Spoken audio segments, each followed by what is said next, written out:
Hello, how are you? I'm all right. How are I'm you? good. I am so excited to be able to help you promote your new book, Breasts, an Owner's Guide, if you can read backwards. I'm a breast surgeon and I learned so much about this book. And what I want to know is what made you write it? What made you think we need to know how to look after our breasts? So the books that I write are entirely based on the needs that walk through my door, and what comes up. And for a long period of time, and still now, it was women giving up their work and getting divorced and ending relationships and thinking they had dementia, and that's why I wrote the M word. And the breast book came about because I realised how often I saw women wearing bras that don't fit. Yes.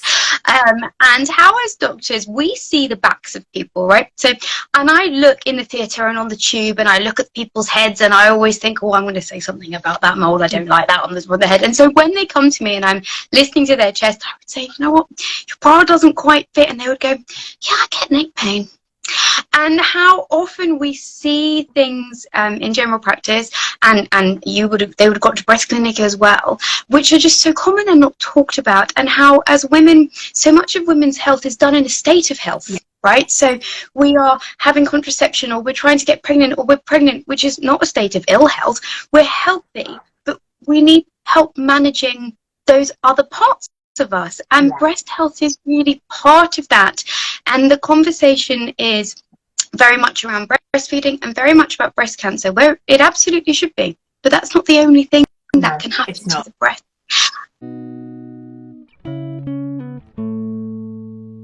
And there is a sort of a relative cost to having breasts, and we need to therefore talk about that. And the breast book world is filled with amazing books like yours, which I know you're expanding and doing, which is, having just done it, is a task in itself.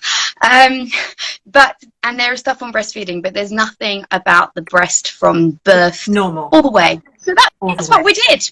And I think it's brilliant because as a breast surgeon, most of the people I saw in my clinic did not have breast cancer.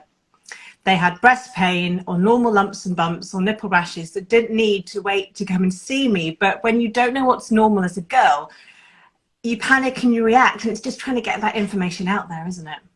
And the more that I researched into it, the more I realized that it's a real area that is so closely bound up with women's places in society and in culture, and how until we can separate the two, we're going to continue to struggle with women's health. And so breasts have always been thought of as having two roles, which are nothing to do with the woman. One is breastfeeding, so to feed a child, and the other is in sexual arousal of someone else. They didn't mention about the fact that women might find enjoyable, that you can even reach a nipple orgasm, but, you know, about the arousal of someone else. So neither of things are to do with the women themselves. And it's time really to say, no, they're ours. You're like, let's look after them. Let's look after them. You know, let's look after them. And so that's where I am. But the impact of breast health is about more than just lumps and bumps, which are not just, but, you know, more than lumps and bumps, but about the impact that they have. We know that girls give up sport at a very young age, and they give up physical activity. And we know that that has an impact for the rest of their lives, because physical activity has a myriad of well-proven physical and psychological benefits. That's a whole other life in itself. Everybody should be exercising for life. So we also know that if you educate teenage girls about breast health, and if you teach them about sports bras, that you might keep them doing it. So why aren't we doing the relatively easy fix there? The preventative fix there. And that's why I thought the book was really, hopefully, important. And I see there's a whole craze, and craze is the wrong word. There are a lot of people online saying that bras cause breast cancer, and underwire bras cause breast cancer, and sports bras cause breast cancer because they compress the breasts. And in lockdown, everyone was flinging their bras off saying, I don't need them. You shouldn't feel like you're wearing a bra. If it's uncomfortable, it's the wrong size. And it's how do you start to get that common sense, bras are good for you. I remember watching a video of when they were showing women, men and women designing sports bras, and they had a woman jogging topless on a treadmill, and her breasts were just doing this. And what people don't realize is, you know, the breasts are held up with connective tissue and they head south for winter. And if you're doing a lot of sport and your boobs aren't supported, they're going to droop much quicker. Plus, they're heavy. So whether or not they are heavy, and they're big, they're really heavy. And so for those of you watching, Liz was kind enough to review them. But I also had help from Professor Joanna Wakefield-Skur, who runs the Breast Health Research Group at the University of Portsmouth. And when they set up that group, they looked at how many pieces of research there had been done on running shoes. Thousands, thousands. And when they looked at how many had been done on sports bras, very few. And even Sport England, only recently, the last couple of Olympics, went to them saying maybe it could make a difference. Yeah. And even the research that they're doing, which is phenomenal, is on elite athletes. Well, I'm not an elite athlete, but my breasts move 20 centimeters or so when I run, and they don't just move up and down, they move forwards and backwards, and they move sideways, right? And they move everywhere. And they move differently. The left breast may move differently to the right. And so we need to help, and we all go for a little walk in our shoes, right? So you try on a new pair of shoes and you totter around a little bit, but how many of us do a couple of jumping jacks in a bra? But maybe we should. Not maybe. We should. And yet I also think that it is not our fault, because the bra sizing is the most archaic, complicated, nonsensical, non-standardized system I've ever heard of, that started off as being egg cup, tea cup, coffee cup, right?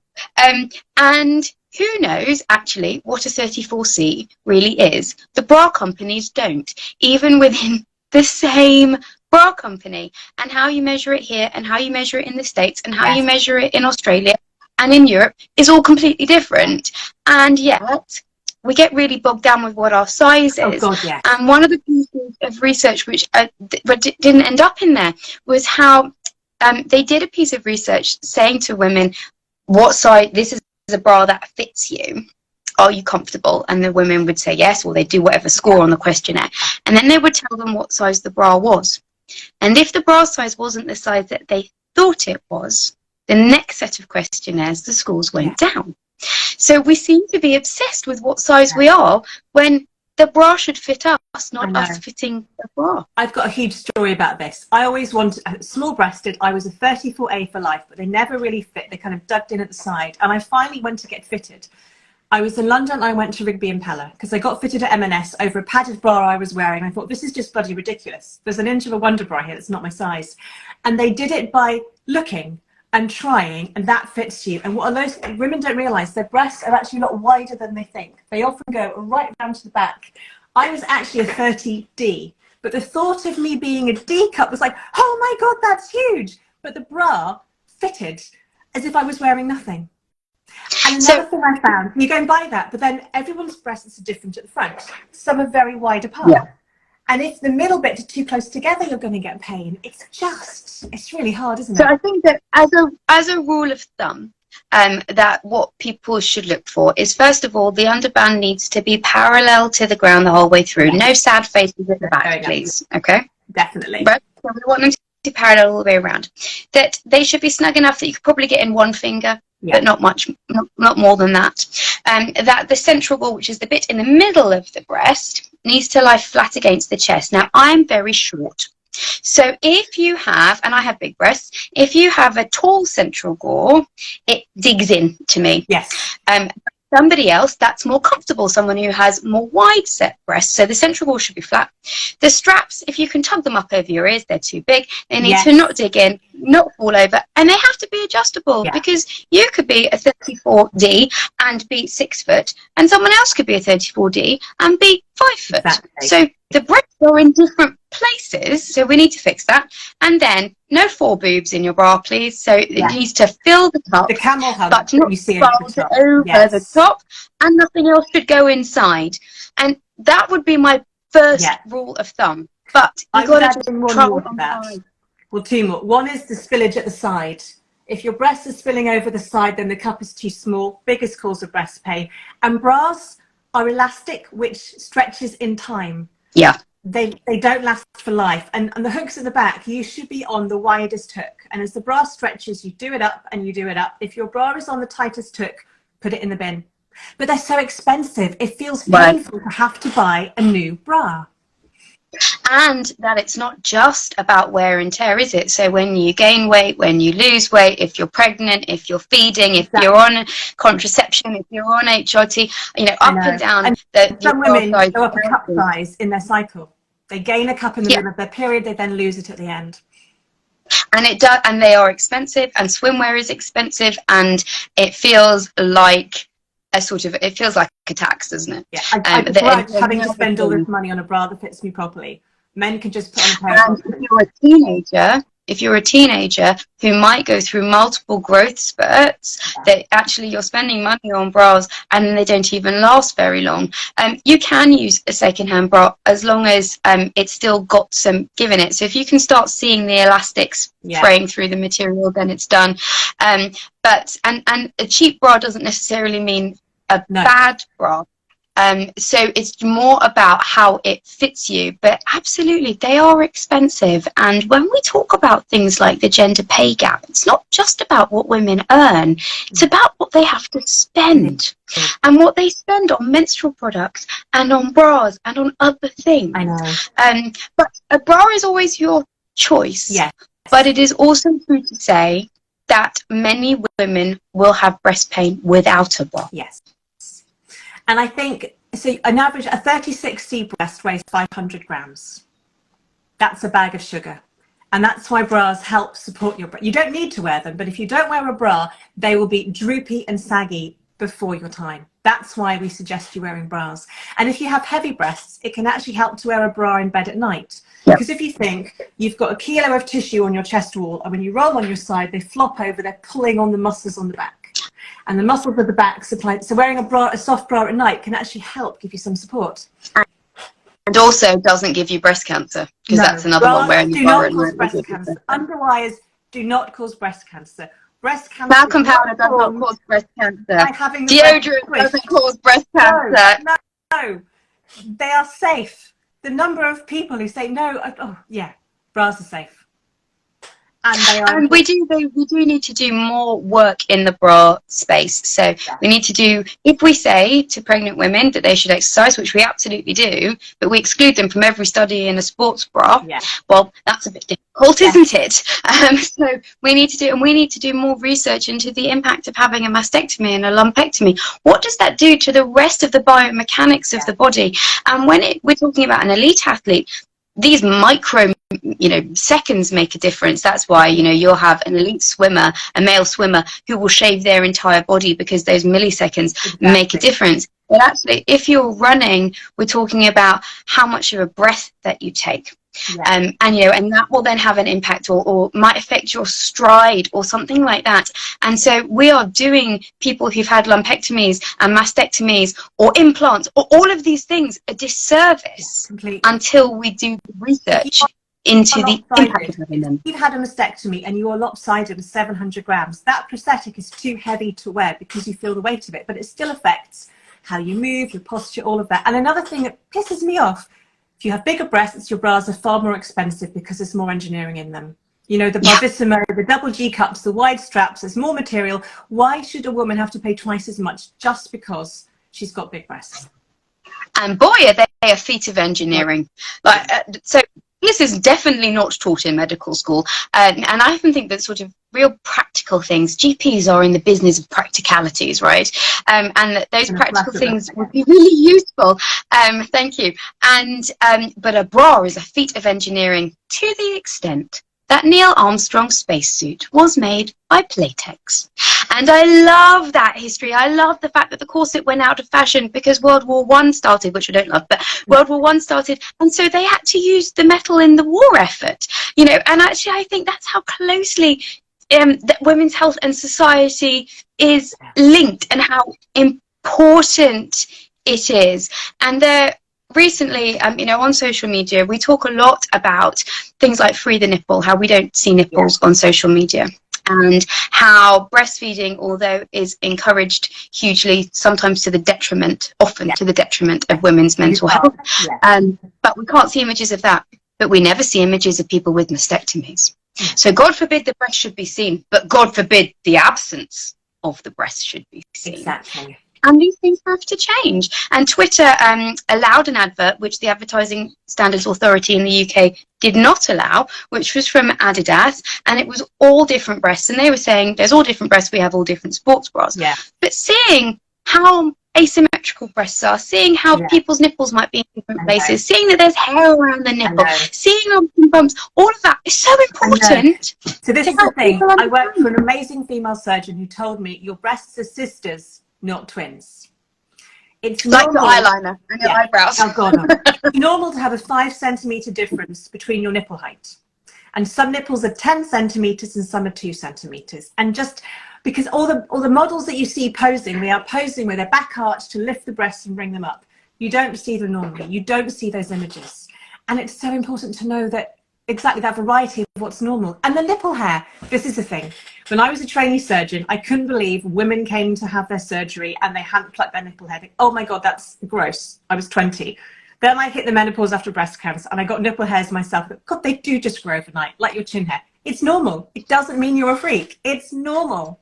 But we don't talk about it. And to have it before the menopause is completely normal. Yeah. And to have little bumpy bits on your areolae is completely normal. And I see girls and young women in my surgery all the time whose partners have said to them that they are abnormal, be that in their vulvas or in their breasts. And they come and they're asking for surgery. And they're asking at 13, 14, 15, 16. And the Embarrassing Bodies, the program, used to have a vulva gallery and a penis gallery and a breast gallery. And you used to show and you say, look, this is normal. What you're seeing in porn and everything else is not, it's curated and it's not, you know, what the average person is. But exposure matters. And actually, when it comes to health, it really matters. So men see each other's genitals. Yeah. They go to urinals. They get changed in the gym. And women might see breasts, but they definitely don't see so many vulvas. And so when you tell them to have a look at their own, they're often horrified. But you have to know what your normal is. And when it comes to breast self-examination, that's key. And the numbers are still frightening. The Estee Lauder did a piece of research that said 7 out of 10 women are not regularly checking their breasts, and 3 out of 10 absolutely never do. I know. And around a third of women did not go for their first screening mammogram after the bans have been lifted during COVID. You've got people telling you it doesn't work, you don't need to do it, but it is so important. And more than that, people telling you it's not safe. And that's a real concern, a real concern. And the numbers simply do not back it up. Everything in medicine, everything in life is a balance of risk versus benefit. And people would talk about overdiagnosis, and the risk of that is actually very, very small. And breast screening saves lives. And that needs to be the top line message. It can save you needing a mastectomy. It can save you needing chemotherapy when it's picked up early. There is a global breast screening program, global. If it wasn't safe, if there wasn't the evidence, it wouldn't happen. It's really scary what you pick up. And because I didn't see these videos because I wasn't really on social media as a doctor, and now you're suddenly in tune to all these things, and you get the worried women coming at you saying, what's normal? Or saying, I read something, now I'm not going. Yes. I read something, now I'm not going. And so I would recommend to everybody that actually that they have the discussion with the doctor. Let's talk numbers. Let's talk real facts. Exactly. And you're onto the NHS. Go to the NHS breast screening program website, which is all the advice, because we know how hard it can be to see a doctor or get a telephone call. All the information is there. When you get called for screening, they tell you the pros and cons. It is your choice, but this is why we recommend it. You absolutely get that. Yeah. And I think that the two of us sitting here as cancer survivors, that if someone would have said to me, have a colonoscopy at 35, which would never happen. But if someone would have said that, I would go back in time and take it with bells on. And that, you know, because I could have had a polyp that would have been removed. And so prevention or early treatment is hugely important. But the other thing that I wanted to write about, because I think that as GPs and in the community in general, we don't talk about very much, which is about issues with survivorship. That more and more of us will survive our cancer. We will be in remission, or we will be living with our cancers. But your treatment being finished doesn't mean that you're not left with anything. and that we need to talk about these things more. So it might be premature menopause, it might be infertility, lymphedema, post-mastectomy pain syndrome, fatigue, brain fog, depression, anxiety, PTSD. It's almost the shit starts when the doctor says the treatment's finished, because you're left to live thinking, is tomorrow the day it comes back? And who do I talk to about all these kind of things? I had no idea people wanted to know what to eat after cancer, because as a doctor, I assumed everyone just knew to eat healthily. And then suddenly, oh my goodness, do I take this? Do I take that? And she's doing that. Which is why we need common sense books like yours to say, this is how you can live healthily and I mean, I had to learn to eat again after mine, because when you touch the bowel, it's very unhappy. So I had to learn to eat, and by that I mean literally there was a period of time when I was allowed milk like a baby. So I had to learn, and I think that as cancer survivors, it feels like falling off a cliff. That you want to be discharged and you want to go to follow-up, and you want that follow-up to go 3 months, 6 months, whatever, but also it's terribly frightening because you're not seen anymore, and that when you're seen it sort of feels safe. And I would see the nurses 3 times a week at some point when I was having chemo. Everyone knew your name, the cleaner knew who you were, everyone knew who you were, and in some ways you felt held, and as that time expands you don't feel that, which is scary. But also your team aren't used to dealing with the follow-up because they don't see it. No. And your like GPs that do. Right. And yet people, your family and your friends say, but you're better now. Okay, better, but I'm exhausted. Yeah. Or better, but my arm is swollen. Or better, but I can't eat things. Or I need to know where the toilet is. And I think that we have to talk about these issues much, much more, which is why I tried to cover them, and we have to fund much more, because the vast majority of funding goes into breast cancer. Absolutely correctly. I'd like a little more for secondary breast cancer. I'd like a lot more for breast pain. I'd like a lot more for everything else. So I don't want to take away the breast cancer funding, but I want more. Can we stop focusing on how to prevent it? Because at the moment, the biggest risks of being a woman and getting older. We need the funding for the metastatic patients so they can live longer. We need the funding for, as you said, the breast pain, normal breast health. Spread it equally across the board.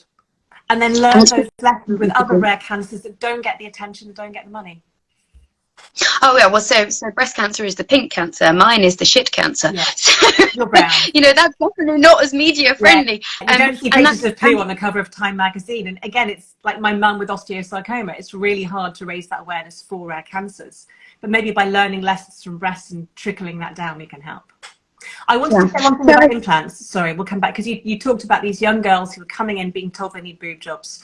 I used to do it as part of women who've got the BRCA gene, so they'd elect to have their breasts removed to reduce the risk of getting cancer. You generally shouldn't touch your breasts until you're at least 18 or 21, by the time they have definitely finished growing. And what a lot of women don't realise about cosmetic implants is they're not for life. You will need to have them replaced every 5 to 10 years to keep them looking natural, because your breasts can fall off the top of the implant, you gain weight. So if you're spending money on a boob job, be prepared to spend that money again 5 or 10 years in the future. And when you have them removed as an older woman, again, your breasts may not look great because the tissue's been stretched. But plastic surgeons often don't tell you that. They say, yeah, sign the check, I'll put the implant in. And also what your priorities are change. Yes, and absolutely. Yes, you might be able to breastfeed, you might, but you might not. And you don't know how you're going to feel about that. And I did an interview recently with a journalist about the breast book, and she got really upset 20 years on after not being able to breastfeed. It was still that raw. And these issues are definitely very real. And we do breast surgery for cosmetic reasons. If you have one breast doesn't develop, if the asymmetry is really severe, etc., etc. And we do them, and we do reconstruction, which is part of your breast cancer treatment. But if the other breast is having radiotherapy, it gets fixed. Shrinks. And so you might need surgery on the other breast to keep making it match in time. So the idea of cancer and done, like dinner and done, is not quite right. No. It's not. And I think it's great we are now fighting to try and help women look symmetrical. because I think you want as to look as as symmetrical as you were naturally. I've met several surgeons who say, I can make you even better than you are. Well, you can't promise that. I can try and match what you have now because that's normal for you. And it's amazing when I used to get women to look in the mirror to say, right, your breasts are not symmetrical. This one is bigger, this one is like this. So they know what they look like before I operate. Otherwise they can say, oh, but my nipple's higher. Actually look in the mirror and see what is normal for you. And also that women look down at their breasts. Yes. So they're used to seeing one view, which is actually very different to that view. Yes. So you need to look in the mirror. Both ways. Yeah. And to know what you're looking at, which I think is really interesting. But it's also true to say that actually lots of people don't have a reconstruction, and that's fine. But High Street needs to do more. High Street companies need to be making more bras with pockets in. Yeah. We need to have that that people shouldn't be cutting up bits of pillowcase and sewing them in themselves. These things, because not everyone is able to do that. No. So that we should be providing these things as normal. And they should be. And so I struggle to find, I can't wear a prosthesis because I've still got severe chronic post-mastectomy pain syndrome. But when I was looking for a prosthetic bra, they didn't do them in a 30D. It's like they assume women with a cup size smaller than 32 don't have mastectomies. Yep. I could not find the bra in any of the major online specialist retailers. I'm walking around Debenhams crying, thinking, what's the point? It's just crazy. And the back is taken off them, so they are a little cheaper, but still, you feel weird enough already. You want to feel normal. Right. And the bra issues, it seems to be lumped with clothing. So, for example, I'm 5 foot tall, and petite clothes sizes are smaller this way as well as this way. So what might be a petite size 10 versus a normal size 10 in the same shop doesn't seem to be the same around the waist. And the same is true of bras, that there is an assumption that if you are short or small, that you will automatically have small breasts. And the bra sizing system, we know it gets worse and worse the bigger and bigger you are. The difference essentially between your weight, your underband size and the bust size. And it gets worse and worse the bigger and bigger you are, and the more expensive. And these things are problematic, but you can have a mastectomy and still want a pretty bra. Yeah. You can have big breasts and not want to feel like a matron. And so there's definitely work that we need to I would love is a bra for uni boobers like me, because my remaining one is small, but it still wobbles about when I run. I'd love to have a bra that's just got one, so this gets its support, and then it's nice, pretty flat on the other side. But I was going to say, for bra fitting, try and go to a shop that sells lots of different types of brands. Because if you only go to, say, M&S, and M&S bras don't fit you, but you get one because that's all they have, you often do need to try a lot on, don't you? The only advantage of the fact that there is no standardization in bras is the fact that it means that there must be a bra out there for everybody. You just have to do a lot of work to find it, but it can really make a difference to your breast health. And I think that we need to be looking at breasts as part of health and part of being a woman, and we need to be guiding people from an early age how to manage living with that, in the same way that we should be guiding them how to manage living with periods, and that this is a lifelong entity, and that we need to look after them and therefore hopefully get pleasure from them and know what to do when it goes wrong.